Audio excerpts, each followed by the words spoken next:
tahanan natin, gawin nating lamesa. Kung saan po magiging secured ang ating mga anak, ang ating mga asawa.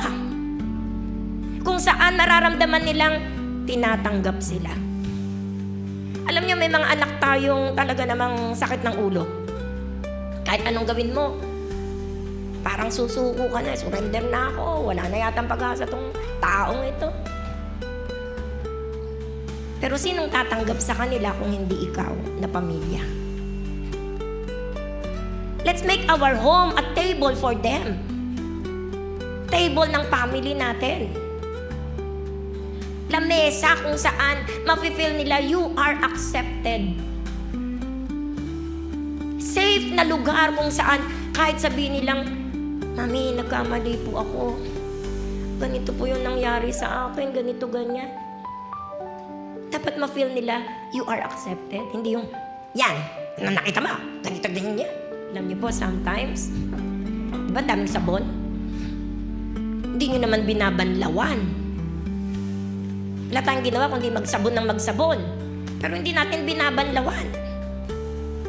Let's make our home this time a safe place. A table of acceptance. A table of security. Amen po ba? Palakpakan nga po natin ang Panginoon. And let us show kindness. Ipakita natin ang ating kabaitan. Amen po ba? Next po. Ano yung prophetic applications natin nito sa ating family? Una po, mga magulang at kapatid, paano natin to i-apply? Isipin nyo po habang inaaral natin ito. Anong pattern ang tumatakbo sa loob ng inyong pamilya? You know that. Huwag mag-deny.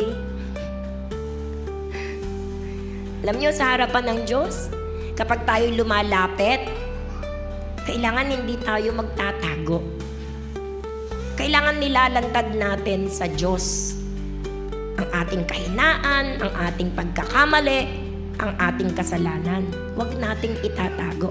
Sabihin mo nga sa katabi mo, huwag mong itatago. Or, huwag mong pagagandahin ng pangalan. Kung ano talaga siya, tawagin mo siyang ganyan. So ano ang pattern na tumatakbo sa pamilya nyo? Isipin mo, pagising sa umaga, anong pattern ng pamilya nyo? Anong generational pattern? Anong pattern meron kayo kapag ka nagkamali ang isang membro ng pamilya? Anong nakikita? Anong naririnig?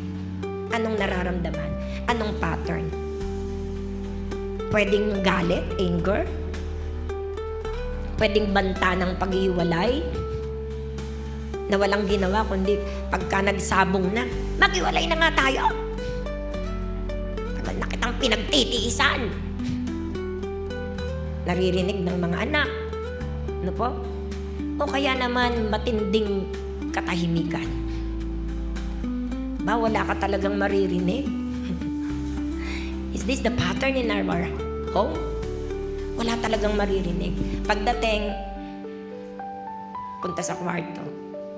Yung isa, punta sa kwarto. Wala man ng, hello, good morning. Basta kanya-kanya yan. Kakain, o sige, kung sino gusto kumain. Hiwa-hiwalay ng pagkain. Tahimik. Eh, ba't ba tahimik? Eh, kasi pag nagsalita ako, away na naman eh. So, may pattern, no? Maaring yun yung pattern natin. Maaring addiction ang pattern natin. Pattern natin, pagising sa umaga, cellphone na. Hindi na makaligo. Hindi na makakain. Pagyawat sa ilong. Kanta yun, ano? Maaring yun yung pattern natin, addiction. Addiction kung saan-saan. Iba-ibang, pag sinabi kasing addict, hindi mo talaga mabatbat eh. Pag pinakailaman mo, maghahalo ang balat sa tinalupan eh. Kasi addict na eh. Anong pattern sa loob ng ating tahanan? Harsh words? ideklara natin sa Panginoon sa pamamagitan ng kindness ng Panginoon na yung mga generational pattern na yan ay i-break ng Lord sa loob ng ating tahanan. Amen po ba? So we must repent. Magsisi tayo sa mga harsh words na binibigkas natin sa loob ng ating tahanan.